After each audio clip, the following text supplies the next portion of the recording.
कहानियों की श्रृंखला में एक बार पुनः आप सभी का स्वागत है। आज मैं आपके समक्ष गीता श्री की कहानी प्रार्थना के बाहर लेकर उपस्थित हुई हूँ। यदि आपको यह कहानी अच्छी लगे तो कृपया मेरे चैनल को लाइक, शेयर और सब्सक्राइब अवश्य करें। कहानी प्रार्थना के बाहर। सुबह का अखबार देखकर रचना के मन में एक अजीब सी कड़वाहट घुल गई थी। दफ्तर पहुंची तो रही सही कसर बॉस ने पूरी कर दी। शाम को हताश निराश दफ्तर से बाहर निकलकर बस में बैठते हुए रचना ने मन ही मन बॉस को एक गंदी गाली दी, मगर फिर भी दिलो दिमाग में उठ रहा गुबार मुड़कर देखती है तो सब कुछ धुंधला धुंधला सा नजर आता है। कठिन संघर्ष का मादा, ऊर्जा और ढेर सारे सपने लेकर अपने छोटे से कस्बे से वह दिल्ली आई थी। 10 साल गुजर गए। तमाम पापड़ बेलने के बावजूद उसे क्या मिला? 15,000 रुपल्ली की अखबार की है नौकरी जो पता नहीं कब चली जाए, और इसी नौकरी के लिए बॉस जब तब ताने मारता रहता है, साला हरामी। इसी दफ्तर के अलावा रचना का एक घर भी है, एक पति है, बिस्तर से लेकर रसोई तक, जिसकी सारी जरूरतें करीने से पूरी न हो तो वह हिंसक हो जाता है, ताने मारता है, दोस्तों की पत्नियों की तारीफ में कसीदे पढ़ता है कि फलां की पत्नी तुम्हारे जैसी नहीं है। रचना को लगा जिंदगी उसके हाथ से फिसल गई है। आखिर गलती कहाँ हुई? दिल्ली आकर भी उसने अकेले रहने की आजादी का बेजा लाभ नहीं उठाया, कभी कोई मनमानी नहीं की, शराब सिगरेट से दूर रही, पुरुषों के साथ अपनी दोस्ती को एक सीमा से आगे नहीं बढ़ने दिया। दोस्त परिचित उसे भली लड़की मानते रहे। वह खुद भी तो यही चाहती थी, वरना क्यों भली लड़की की सेमेज से फेविकोल के जोड़ की तरह चिपकी रहती। अचानक रचना के भीतर एक जानलेवा कचोट सी उभरी। भली लड़की बनकर करियर से लेकर परिवार तक जिंदगी के हर मोर्चे पर वह मात खाती रही, और जो बुरी लड़की थी उसने दुनिया जीत ली। सुबह अखबार में एक कॉलम की खबर के साथ तस्वीर का अक्स रचना की आंखों के आगे उभर आया। चेहरा थोड़ा भरा भरा सा, मगर आंखों में वही चमक और आत्मविश्वास जो 9 साल पहले थे। प्रार्थना दिल्ली आ रही है। उत्तर प्रदेश कैडर की आईएएस प्रार्थना पांडे को पदोन्नति देकर मानव संसाधन विकास मंत्रालय में संयुक्त सचिव बनाया गया है। रचना के जेहन में अचानक 9 साल पहले की वह शाम कौंध गई। रचना मंडी हाउस जाने की तैयारी कर रही थी कि उसी समय कमरे में धड़धड़ाती हुई प्रार्थना घुसी। चल बाजार चलते हैं, छाछ पीने का बहुत मन हो रहा है, लेकर आते हैं। पूर्वी दिल्ली का लक्ष्मी नगर बाजार बहुत व्यस्त और बड़ा है। गली से बाहर निकलते ही बाजार की चहल पहल शुरू हो जाती है। गली के नुक्कड़ पर ही दुकान थी। दोनों अप्रैल की हल्की गर्मी झेलते हुए जनरल स्टोर पर पहुंची। भैया 2 मस्ती देना। अधेड़ उम्र गंभीर सा दिखने वाला दुकानदार ऐसे अलसाया सा बैठा था काउंटर पर जैसे सामान बेचते बेचते उकता चुका हो। लड़कियों को काउंटर पर देखकर थोड़ा सचेत हुआ, लेकिन उकताए लहजे में बोला, मस्ती नहीं है, कुछ और ले लो। प्रार्थना इठलाई, नहीं मुझे तो मस्ती ही चाहिए। दुकानदार ने प्रार्थना को अजीब सी नजरों से घूरा। आपको मस्ती ही क्यों चाहिए? कुछ और क्यों नहीं ट्राई करते? नहीं भैया, मजा नहीं आता, मस्ती वाली बात कहाँ। प्रार्थना ने मुंह बिचकाया। दुकानदार काउंटर से उठा, रैक के पास गया। रचना प्रार्थना को कहीं और चलने का इशारा करने लगी। दोनों वहां से खिसकती, इससे पहले ही दुकानदार ने उन्हें रोक लिया। सामने एक पैकेट धर दिया।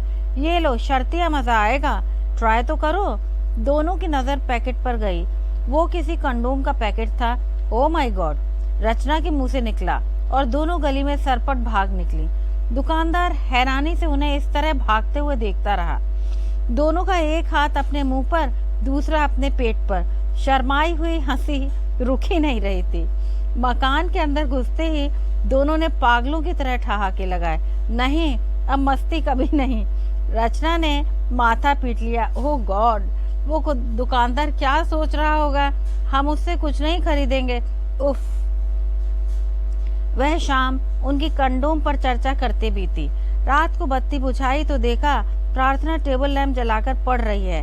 वह पीठ घुमाकर सोने की कोशिश करने लगी। हंसी रुके तब नींद आए ना, आंखें बंद करे तो दुकानदार की गंभीर छवि घूम जाए।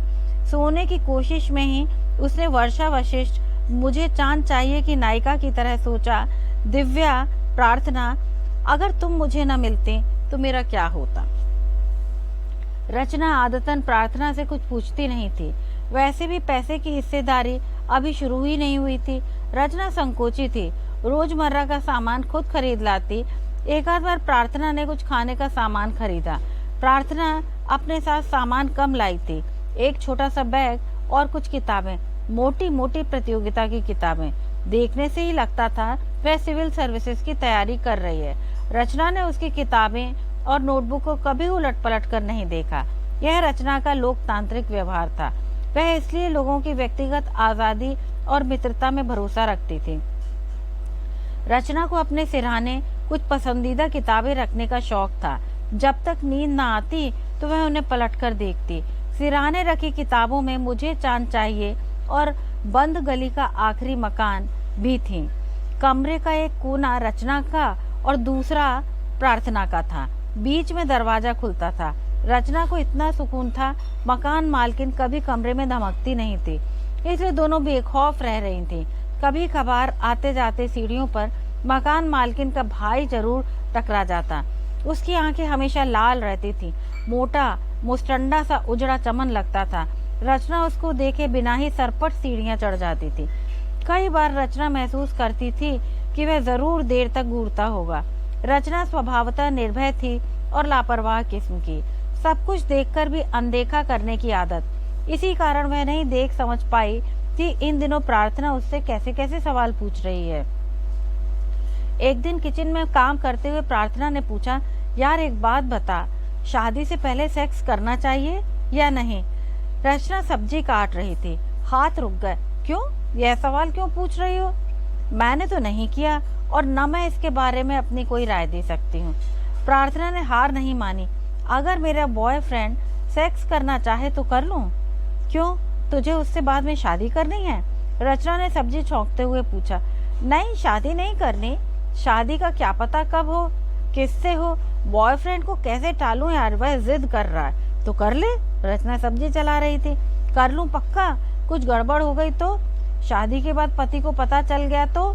रचना ने दोनों हाथ प्रार्थना के आगे जोड़े। तू कुछ बनने आई है ना यहाँ, तो पढ़ाई में मन लगा। बॉयफ्रेंड का चक्कर छोड़। अगर वो तेरा सच्चा दोस्त है तो तुझे सेक्स के लिए कभी जिद नहीं करेगा। जिद करता है तो कुछ गड़बड़ है।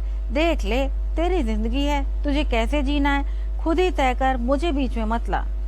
रचना हैरान थी। प्रार्थना की उम्र बमुश्किल 22 की थी। अचानक पढ़ाई के बीच है सेक्स का ख्याल। बॉयफ्रेंड, करूं ना करूं, पति को पता चल गया तो? उफ, क्या लड़की। शादी से पहले सेक्स सोच कर ही रचना को झुरझुरी आ गई। लेकिन प्रार्थना कितनी सहज थी। शायद वह भीतर ही भीतर अपनी सोच को लेकर स्पष्ट थे। रचना को टटोलने के लिए उसने यूं ही पूछ लिया होगा।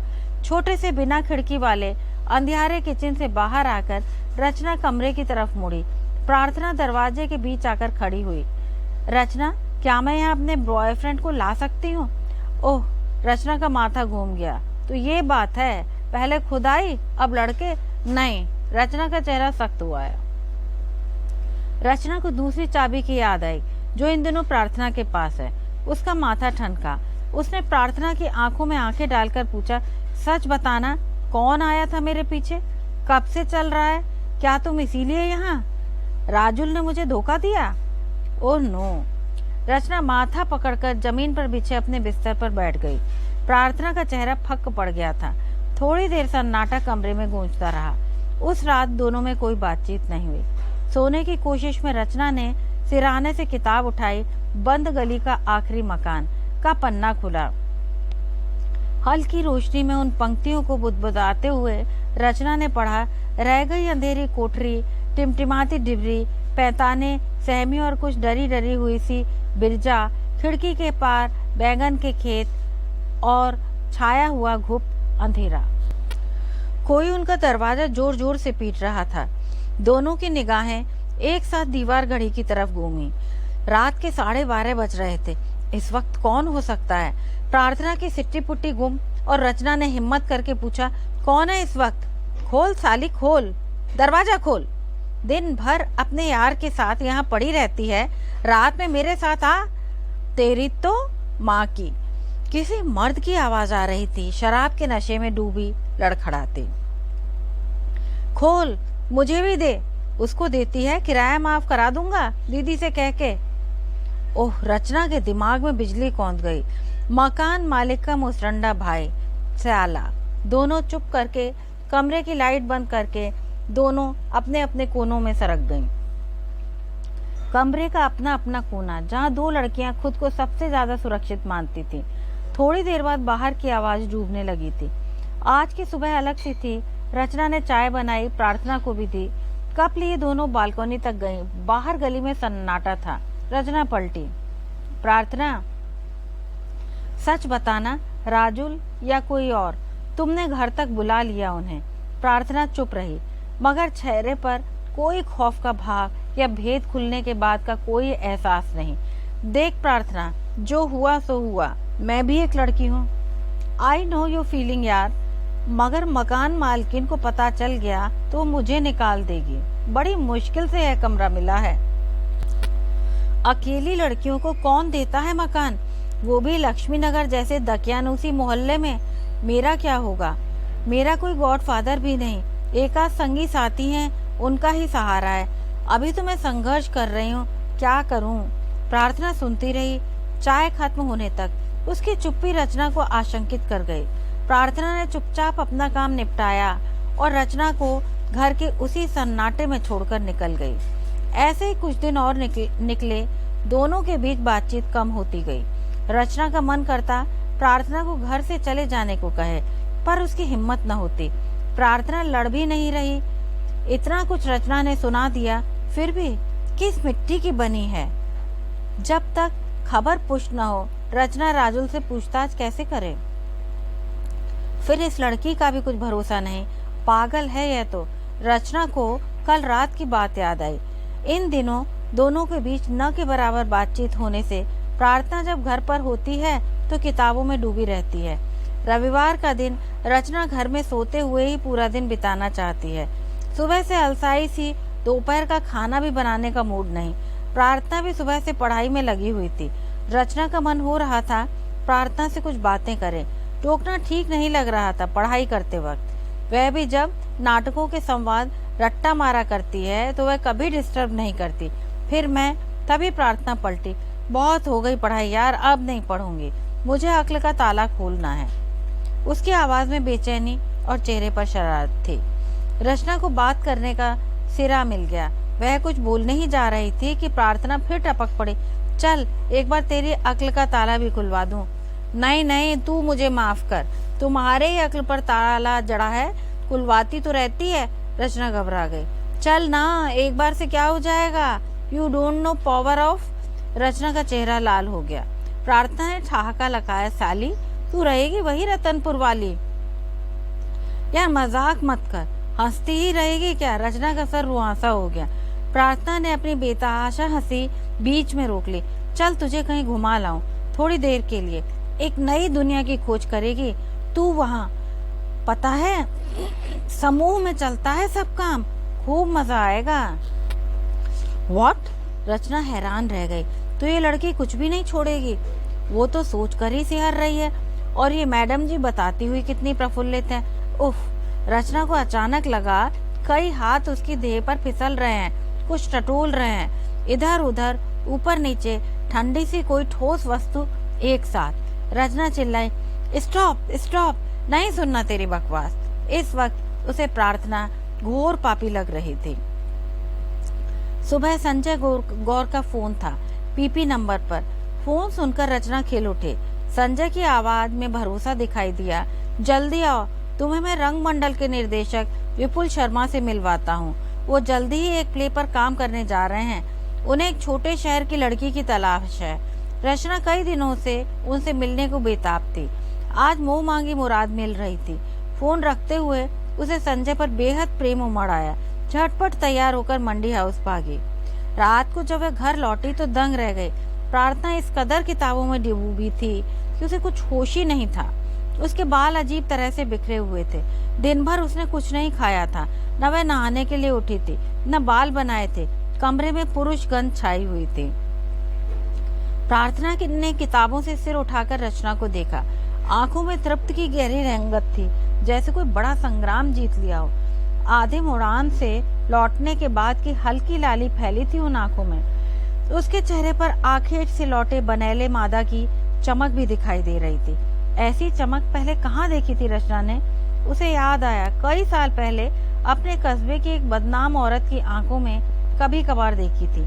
एक बार ठाकुर चाचा के घर से लौटते हुए रास्ते में टकराई थी वह बदनाम औरत। याद आते ही रचना की देह में झुरझुरी दौड़ गई। उसे लगा प्रार्थना मुस्कुरा रही है। प्रार्थना वैसे हमेशा मस्ती में दिखाई देती है, केयरलेस, अपनी मर्जी से जीने वाली, मूडी, जब मन में आए मस्ती, नहीं तो घर में बंद होकर पढ़ाई। मोटी मोटी किताबों में साथ सोने वाली है लड़की अब उसे अजीब सी लगने लगी थी। क्या है ऐसा जो उसे सारी कुंठाओं चिंताओं से दूर रखता है? इसी उधेड़-बुन में कई दिन निकल गए। रचना का मन हुआ उससे पूछे, क्यों क्यों करती है वो? ऐसा क्या है? कहाँ जाकर रुकेगा ये सफर? इसे कोई भय या लोकलाज की परवाह नहीं। किस मिट्टी की बनी है ये लड़की? एक शाम रचना को मौका मिल ही गया। प्रार्थना शाम का खाना बनाने के मूड में थी। एक जांग पर प्रतियोगिता दर्पण का नया अंक रखकर धनाधन भिंडी काट रही थी। रचना ने यह दिलचस्प नजारा देखा, वहीं पास में मोड़ा लेकर बैठ गई। प्रार्थना, मैं तुमसे कुछ पूछना चाहती हूँ। रचना का स्वर सपाट था। पूछो। प्रार्थना भिंडी और पत्रिका के बीच सिर घुसाए ही रही। तुम क्यों करती हो ऐसा? क्या? ये लड़केबाजी, घर बुलाना, उनके साथ हमबिस्तर होना, पता नहीं कैसे मैनेज करती है पढ़ाई और यारबाजी। रचना का स्वर थोड़ा तीखा हो गया था। प्रार्थना के हाथ रुक गए। पत्रिका जांघों से हटाई और जिन आंखों से रचना को देखा वह दंग रह गई। फिर वही नशा, आखिर से लौटे बनेले पशु की तरह। देख रचना, तू नहीं समझ पाएगी ये सब। मैं समझाना भी नहीं चाहती, बस इतना समझ ले कि मेरे लिए यह कुंठाओं से मुक्ति का मार्ग है। ये मेरे तनाव और बोरियत को दूर करके मुझे एकाग्र बनाता है मेरे लक्ष्य के प्रति।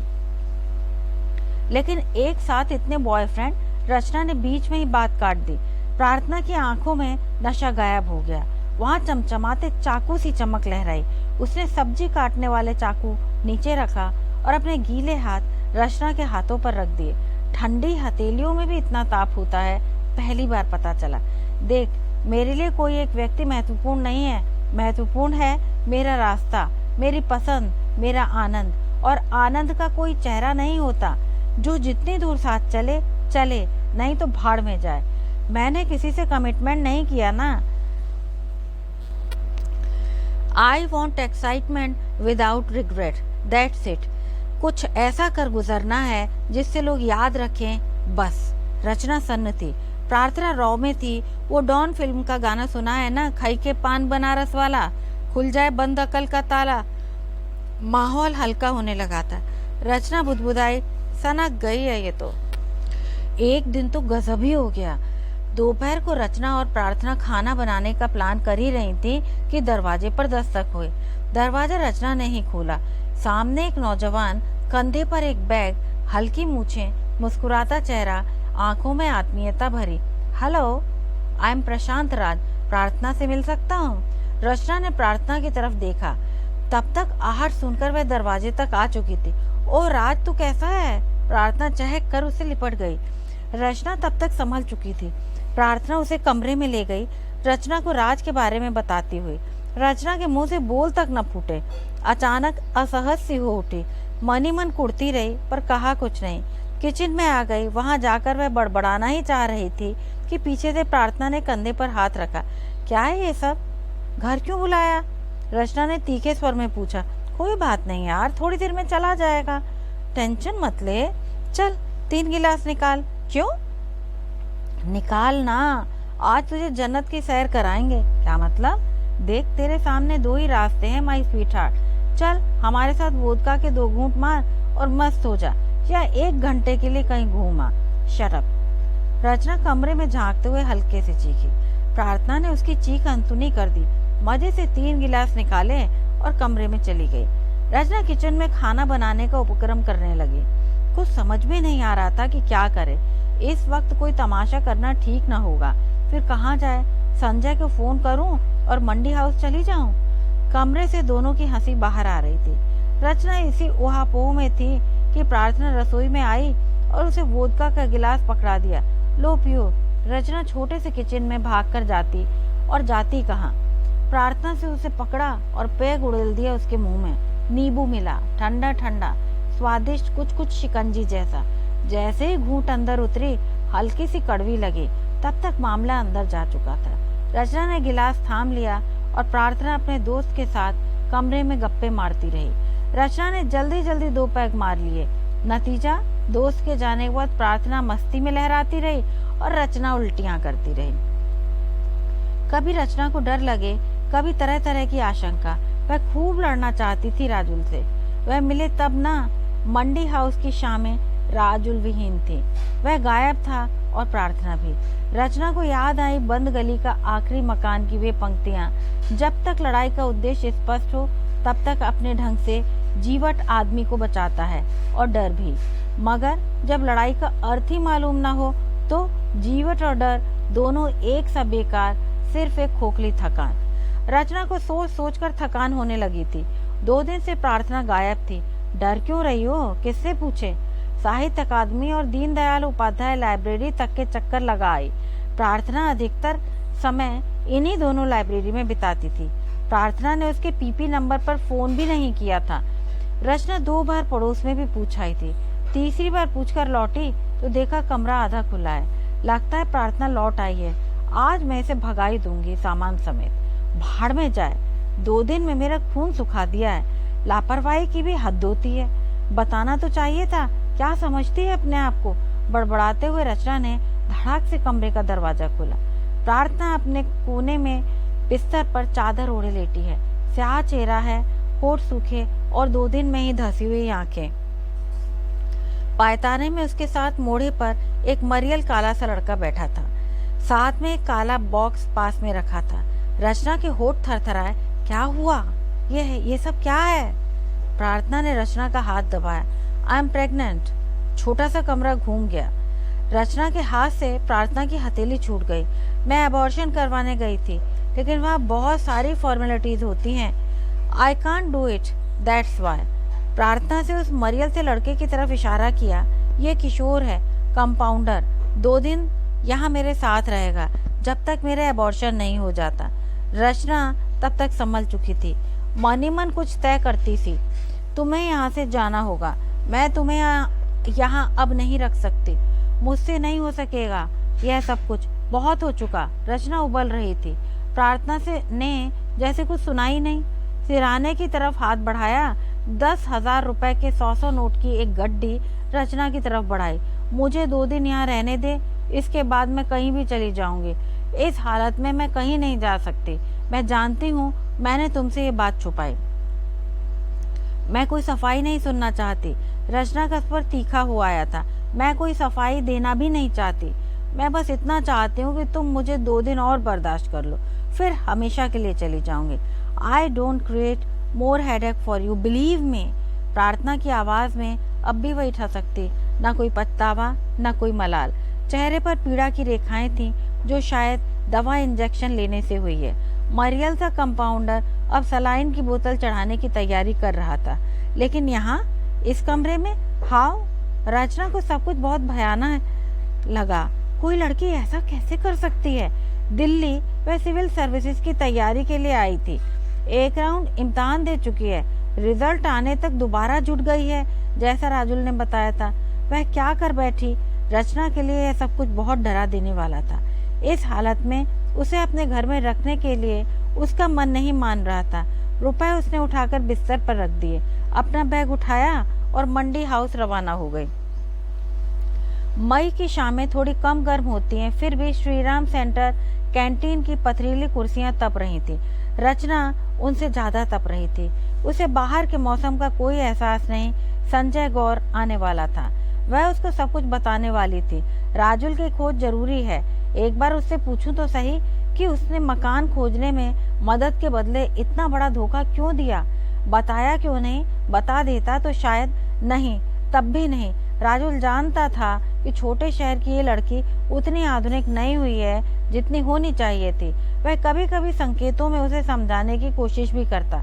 रचना समझती थी पर उस पर रिएक्ट नहीं करती थी। संजय के इंतजार में रचना बड़बड़ा रही थी। मेरा इस्तेमाल किया गया, मेरा घर है, कोई हॉस्पिटल नहीं। अचानक वह कांप उठी। मेरे कमरे में कोई बच्चा मारा जा रहा है। नहीं, ये पाप है, अनैतिक है। नहीं, कहीं और जाए, मैं ये सब नहीं करने दूंगी। रचना झटके से उठी, बस पकड़ी और लक्ष्मी नगर। थोड़ी देर प्रार्थना उसका समूचा गुस्सा, आक्रोश झेलती रही। फिर अचानक तकिए का सहारा लेकर उठ बैठी। दर्द से लरचती आवाज में उसने कहा, 2 दिन तक मैं यहीं रहूंगी, तुम्हें जो करना है कर लो, मुझे फर्क नहीं पड़ता, समझी। रचना के होश उड़ गए। ऐसी स्पष्ट और निर्णायक आवाज के सामने रचना जैसी भली लड़की कैसे टिक पाती। वह बुदबुदाते, प्रार्थना को भला बुरा कहते वहां से भाग खड़ी हुई। डरी सहमी अपनी सहेली के घर पहुंची। रचना 2 दिन घर से बाहर नहीं निकली। यह बात उसे बार बार चुभ रही थी कि उसका इस्तेमाल किया गया। यह 2 दिन रचना पर भारी थे। उसका गुस्सा अब चिंता और पछतावे में बदल रहा था। अपने रवैये पर उसे तीव्र ग्लानि हुई। रचना बुदबुदाई, ठीक नहीं किया ये मैंने। इस वक्त उसे मेरी जरूरत है, उसे अकेला नहीं छोड़ना चाहिए था। ये क्या किया मैंने? मुझे उसके पास जाना चाहिए। पछताती हुई रचना ने अपना माथा पकड़ लिया और सुबकने लगी। ओह, मैंने उस प्रार्थना को अकेला छोड़ा जिसके साथ मैंने सुख दुख बांटे, मस्ती के पल बिताए। वो पास रहती थी तो सारी कुंठाएं ठहाके में उड़ जाती थी। क्या हुआ जो उसने ऐसा किया? उसका जीवन है, उसे पूरा हक है जो करे, जैसे जिए। ये मैंने क्या किया? रचना उठी और लगभग दौड़ पड़ी। उसे दर्द से कराहती, छटपटाती प्रार्थना का चेहरा याद आ रहा था।